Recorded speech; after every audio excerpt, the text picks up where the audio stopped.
예배 자리에 계시는 우리 모든 성도님들 주님의 이름으로 또 환영하고 또 주님 주시는 평안의 문안을 전합니다.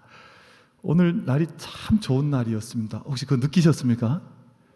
제가 이제 일부 예배 올라오기 전 그때는 제가 밖에 느낌을 좀 아는데 지금은 또 좀 더워졌는지 모르겠습니다만 아침에는 이런 날씨가 없을 만큼 너무너무 좋은 날이더라고요. 그래서 성일 주일 맞는 은혜, 우리가 예배도 하나님 앞에 우리가 귀하게 올려드리지만 이 안식일 자체, 주일 자체 주신 것이 너무 감사하다 하는 생각을 했었습니다. 우리 좌우에 계신 분들과 한번 그 믿음의 인사 또 문안 서로 나누고 우리 말씀 앞으로 나아갈 텐데, 문안할 때 이렇게 인사하시면 좋겠습니다. 사랑합니다 하는데 그냥 사랑합니다 하시지 말고 손을 이렇게 좀 집어넣으셨다가 사랑합니다 이렇게 우리 그렇게 한번 인사하겠습니다. 자, 인사하겠습니다. 사랑합니다. 인사하겠습니다. 사랑합니다. 사랑합니다.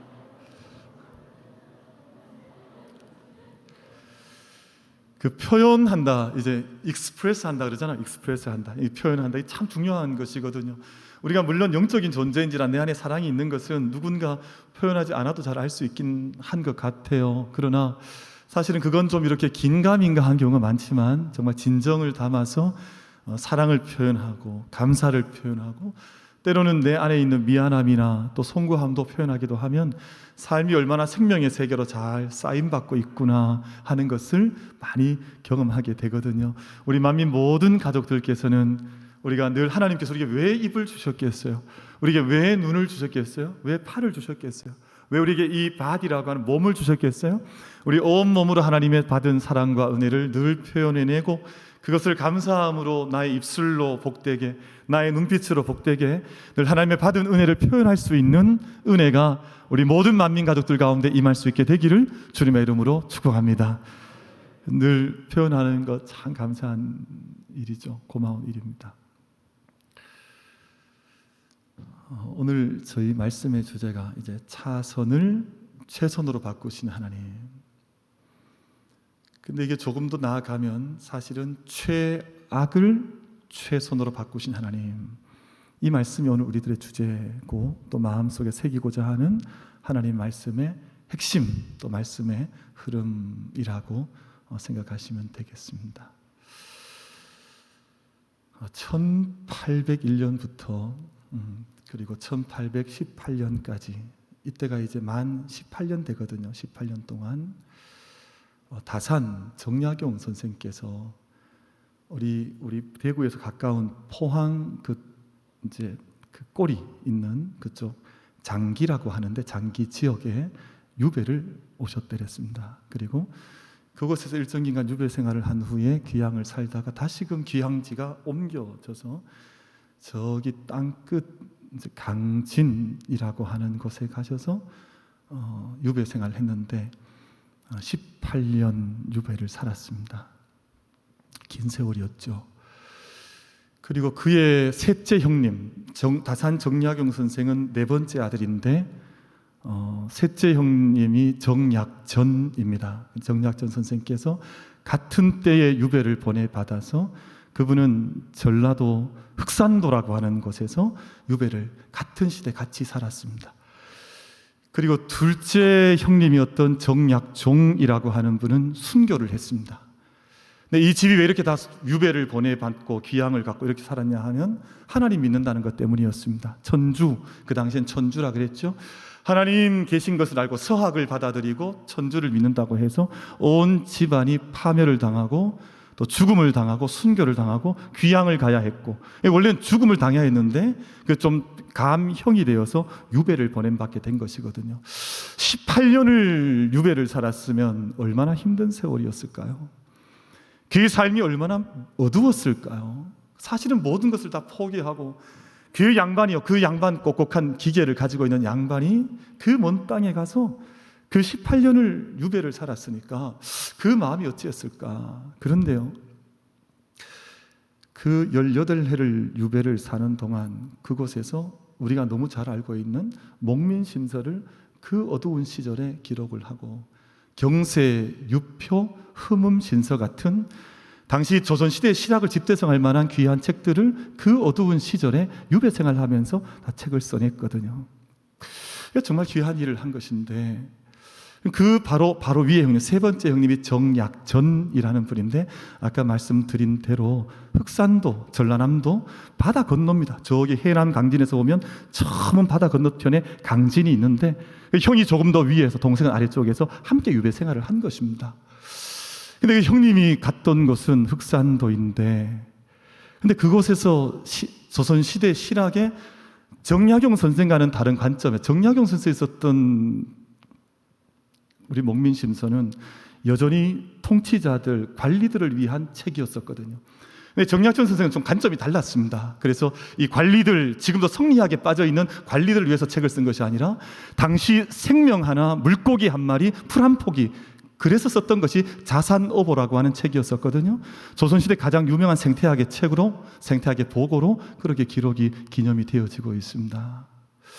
근데 흑산이라는 말이요, 흑산도로 보냄받았는데 정약전 선생은 흑산이라고 표현하지 않고 자산이라고 표현을 했습니다.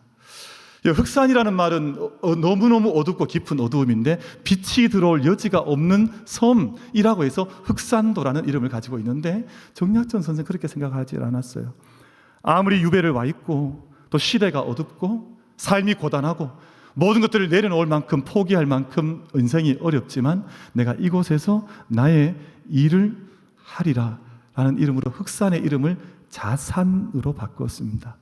여러분, 이때 이 자자도 어두울 자자거든요. 검은 자자거든요. 근데 빛이 들어올 여지가 있는 어둠이 자자입니다. 그래서 흑산이라 부르지 않고 자산이라고 불러서 자산오보를 썼는데요. 그럼 김훈이라고 하는 큰 소설가께서 흑산이라고 하는 소설을 썼습니다. 흑산. 이 정약전 선생에 대한 소설인데, 그 소설을 가지고 우리나라의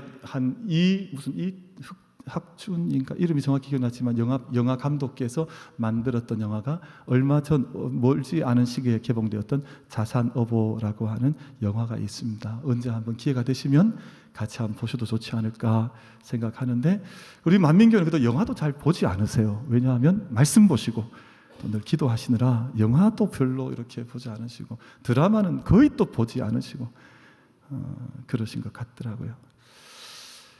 그래서 그 어두운 시대를 어둡다고 포기하지 않고 흑산을 자산으로 바꾸어서 작품을 두 형제가 써내려 갔습니다. 사랑하는 성도 여러분, 제가 오늘 예배 앞에 나아가면서 하나님 앞에 서 있는데 질문하고 싶은 것 한 가지가 있습니다. 나는 내 삶을 살아갈 때 최선을 선택하는가, 차선을 선택하는가? 내 삶의 태도는 최선의 태도를 견지하고 있는가? 아니면 그냥 차선이나 차차선이나 미봉책 같은 아무 대책 없는 일들을 매일같이 행해 나가고 있진 않은가 하는 질문을 던지고 싶은 것이거든요.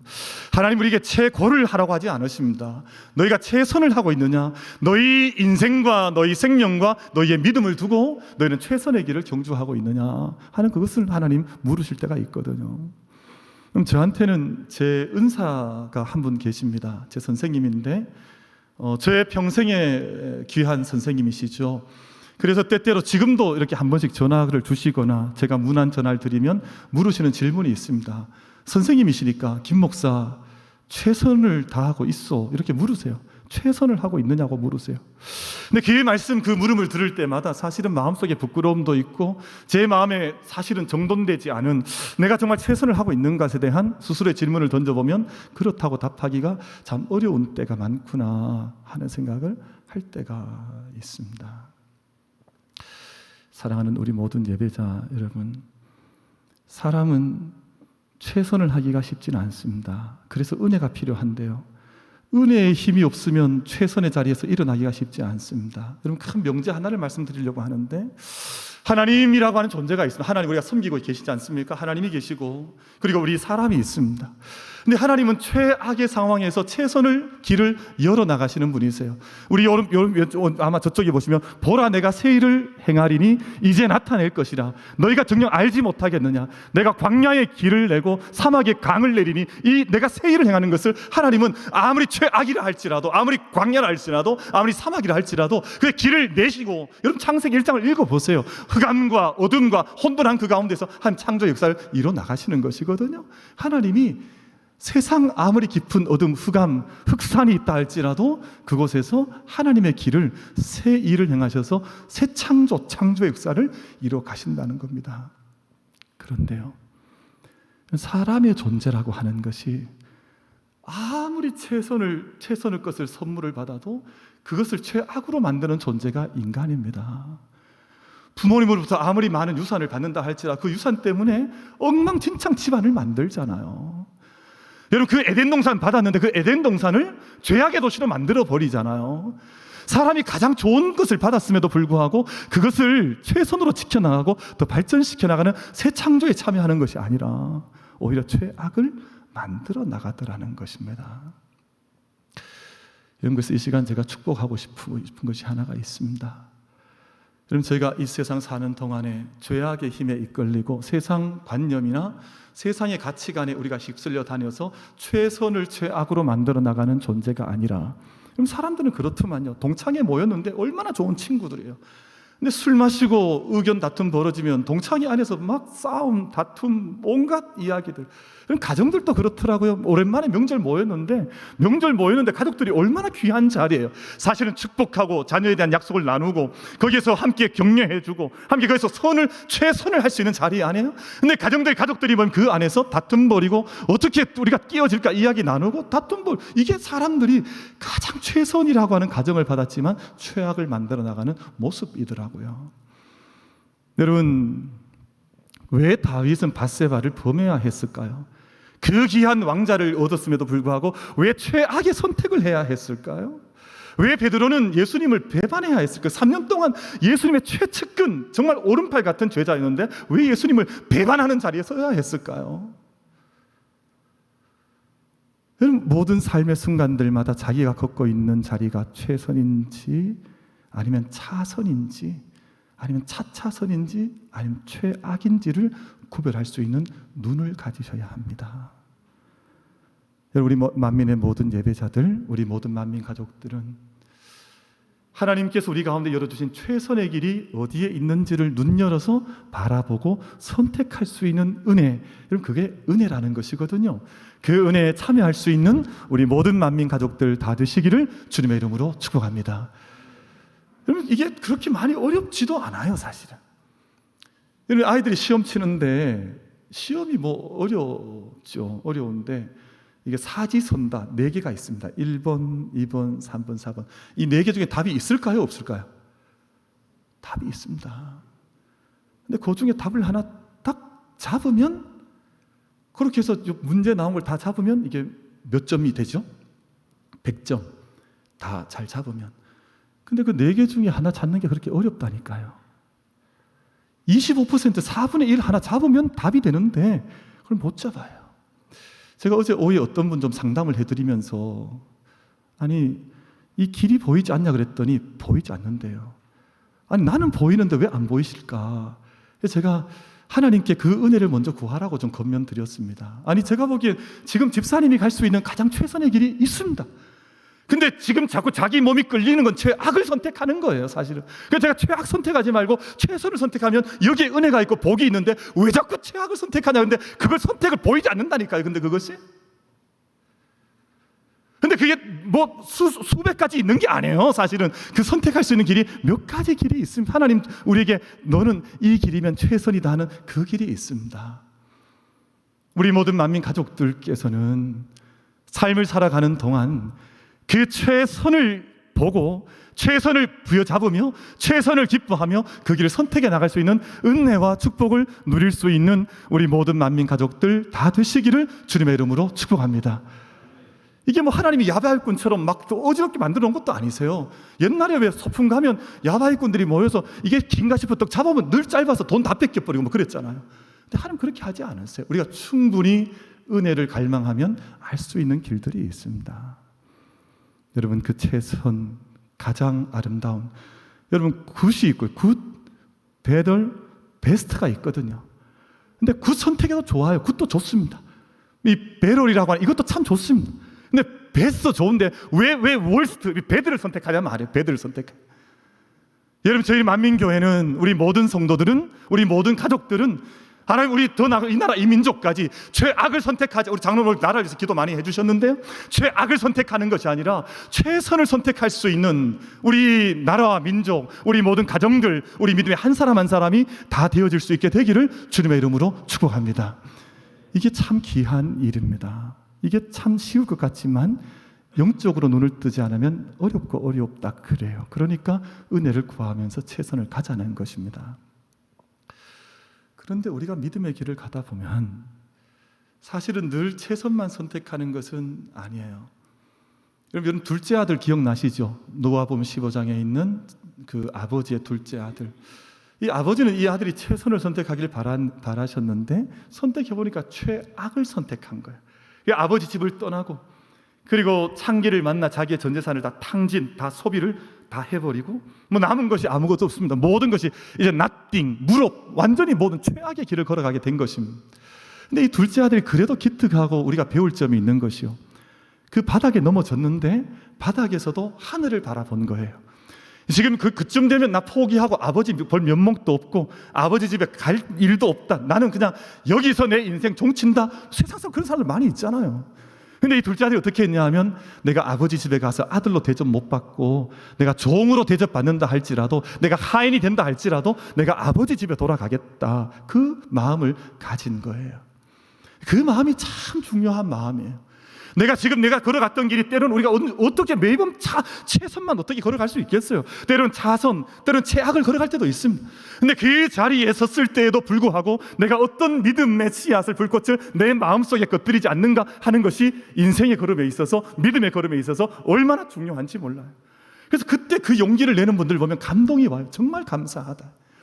제가 책을 하나 좀 소개해 드리려고 하는데, 이 책은 아마 절판이 되었을 겁니다. 아마 책 서점에 검색해도 나오지 않을 책 같은데, 책 제목이 바닥에서 살아도 하늘을 본다. 여러분, 이 책이 이제 5챕터로 되어져 있는데 제가 아주 오래전에 이렇게 훑어봤지만 저는 지금은 이 책 다시 읽지 않습니다. 왜냐하면 제목만 봐도 은혜가 되는데요. 아니, 제목만 봐도 좋은데 내용 다 읽으면 너무 은혜돼요. 제가 졸도하면 어떡하겠어요. 그래서 이 책 읽지 않습니다. 제목만 보고 늘 꼽아놓고 제가 서재에서 은혜를 받아요. 바닥에 살아도 하늘을 본다. 여러분, 이렇게 하면요, 여기에 하나님께서 길을 열어주신다니까요. 내가 바닥인 것 같은데 지금 왜 그러냐면, 둘째 아들을 보세요.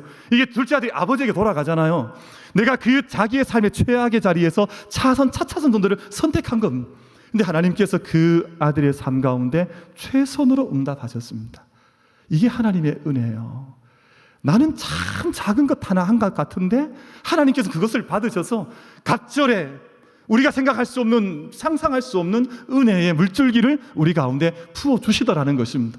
누가복음 15장 말씀을 제가 좀 짧게 읽어보고 싶은데 24절에서 26절 말씀까지 제가 보겠습니다. 아버지는 종들에게 이르되 제일 좋은 옷을 내어다가 입히고, 이 아버지의 마음입니다. 그럼 아마 우리 세상에 참 자식 사랑이 좀 삐뚤어져 있는 분들은 밖에 있던 아들 돌아오면 이놈의 자식 다리 몽덩이를 해서 어디 아버지 집에 들어왔냐 내쫓을지 모르지만, 우리 하나님 아버지께서는 그렇게 하신 것이 아니라 하늘 아버지께서 하신다는 말씀이잖아요.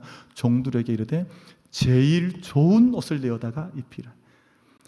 하나님, 이 아버지에게는 이 아들에게 셋째, 넷째 옷을 입히고 싶지 않으신 거예요. 지금 가장 좋은 옷을 입히고 싶으신 거거든요. 가장 좋은 가락지, 가장 좋은 신발, 소를 잡을 때도 저기 삐쩍 마른 소 잡으라고 말씀하지 않으시고 살찐 가장 좋은 소를 잡아서 이 아들과 함께 잔치를 벌이자.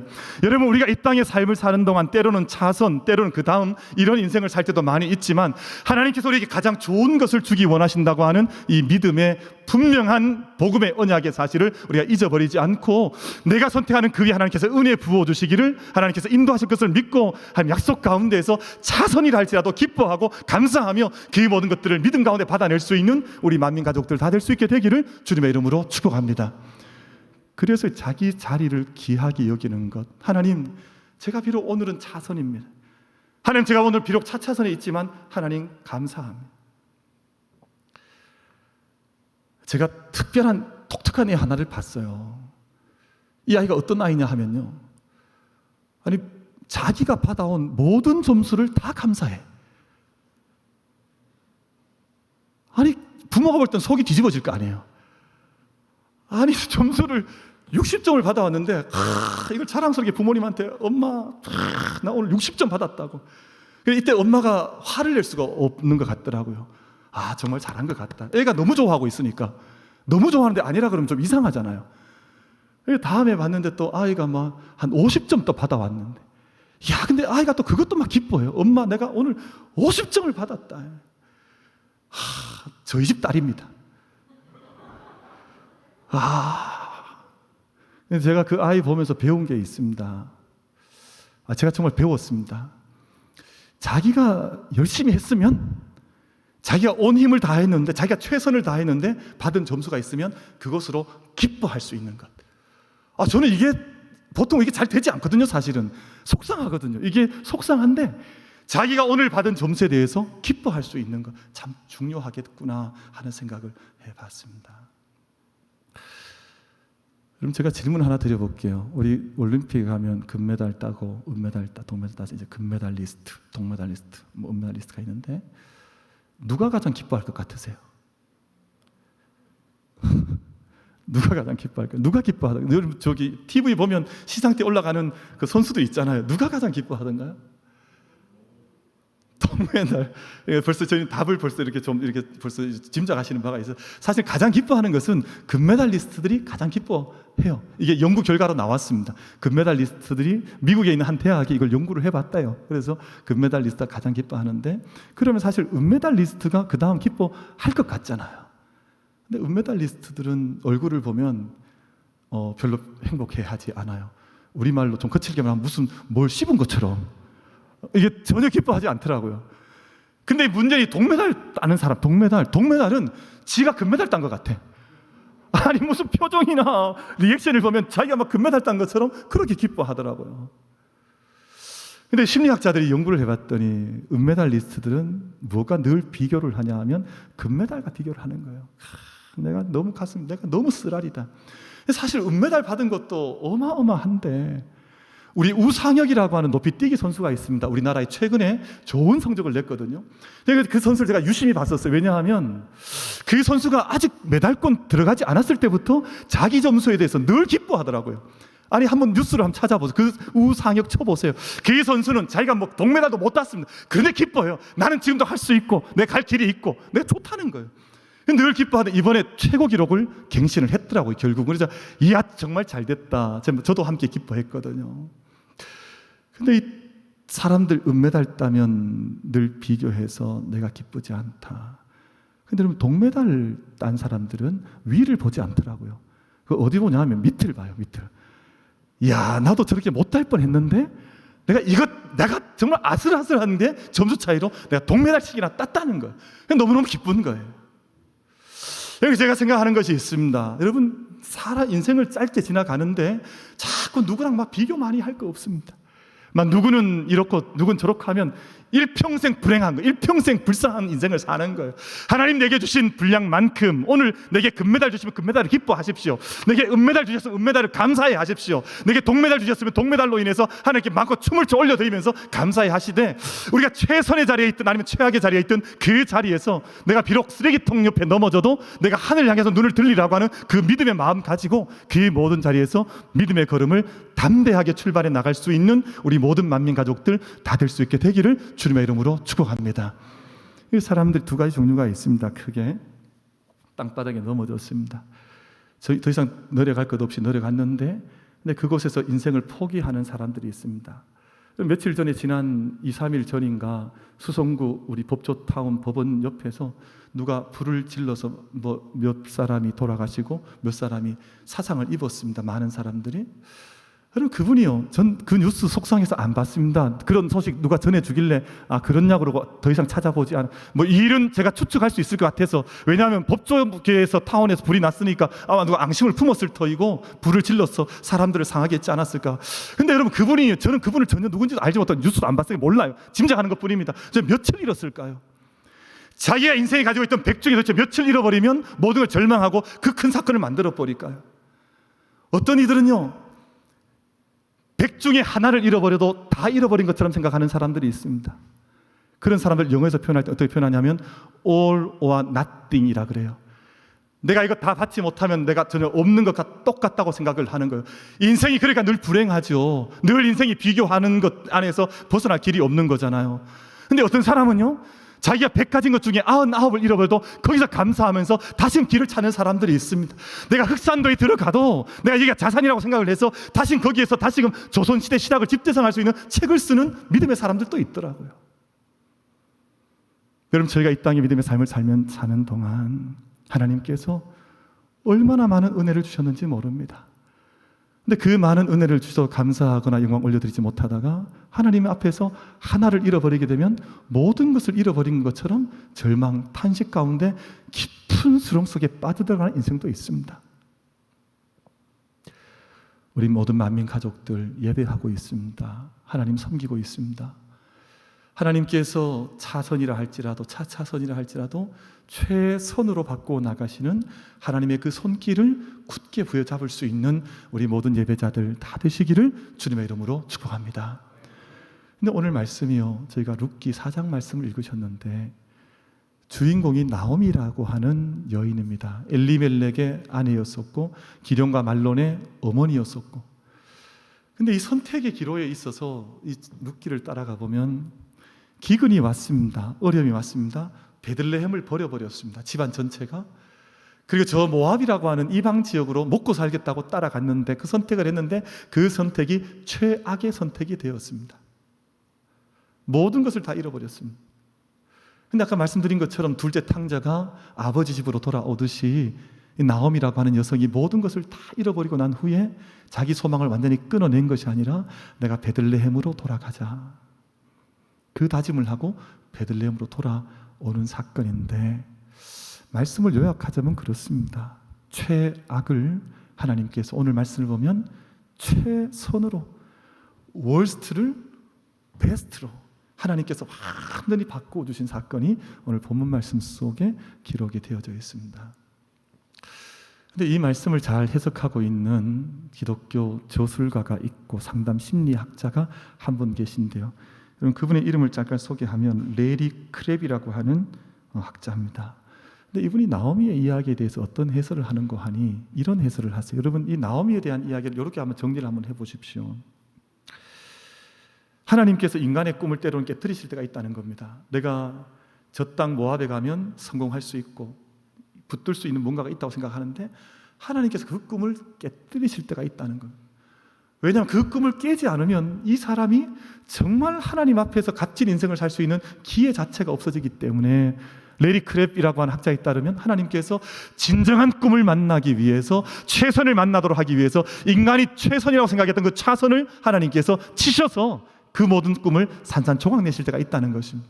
근데 하나님께서 결국은 그 사람을 그렇게 훈련하시고 이끌어 가시면서 그에게 최선의 삶을 주시는 것이 하나님의 뜻이라고 하는 것을 나오미를 통해서 하나님께서 보여주시고자 한다는 것을 레리 크랩이라고 하는 분이 해설을 해주시고 있습니다. 말씀을 이제 좀 맺어가려고 합니다. 오늘 말씀 가운데에서 16절 말씀 보시면 16절 말씀, 그럼 15절부터 짧으니까 제가 2절 읽겠습니다. 15절, 16절 읽겠습니다. 따라와 주십시오. 이는 내 생명의 회복자이며 내 노년의 봉양자라. 곧 너를 사랑하며 7 아들보다 귀한 내 며느리가 낳은 자로다 하니라. 나오미가 아기를 받아 품에 품고 그의 양육자가 되었으니. 이 한 절 말씀은 얼마나 기가 막힌 말씀인지 모릅니다. 아기를 가슴에 품은 나오미의 모습이잖아요. 그리고 그 아이의 이름을 온 마을 사람들이 다 지어주면서 그 가보에서 이제는 다윗, 새로운 하나님의 왕국이 시작되고 있는 역사를 룻기가 언약의 말씀으로 기록을 하고 있는 것이거든요. 근데 그 품속에 아기를 안고 있다는 거예요.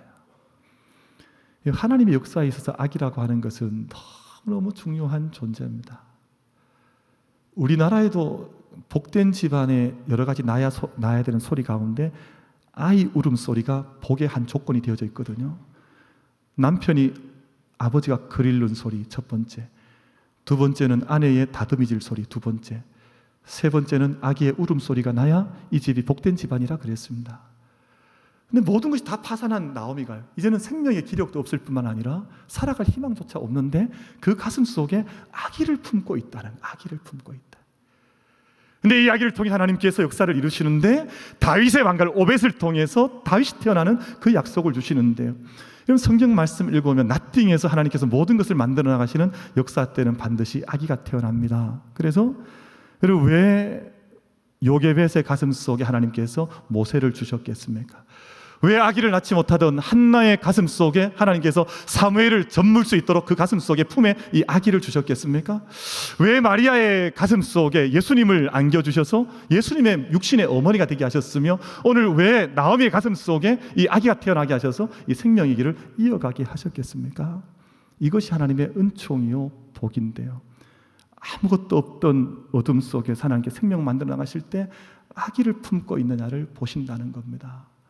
사랑하는 우리 만민의 모든 예배자 여러분, 우리의 모든 심령들마다 그 연세 많던 시므온 할아버지, 안나 할머니, 누가복음 2장 말씀 속에 그들이 그 노년에도 예수님 가슴에 품어 안고 찬미 올려드리고 찬송했던 것처럼 우리 만민의 모든 가족들이 삶이 차선입니까? 최악입니까? 또는 최선입니까? 세상적 조건이 중요한 것이 아니라 내 가슴 속에, 내 영혼 속에 하나님 모시고 있느냐 는 것이 가장 중요하다 말씀하고 계시니 우리가 그 모든 삶을 통해서 정말 최선의 삶을 함께 복되게 경주해 나갈 수 있는 우리 모든 만민 예배자들, 만민 가족들 다 될 수 있게 되기를 주님의 이름으로 축복합니다.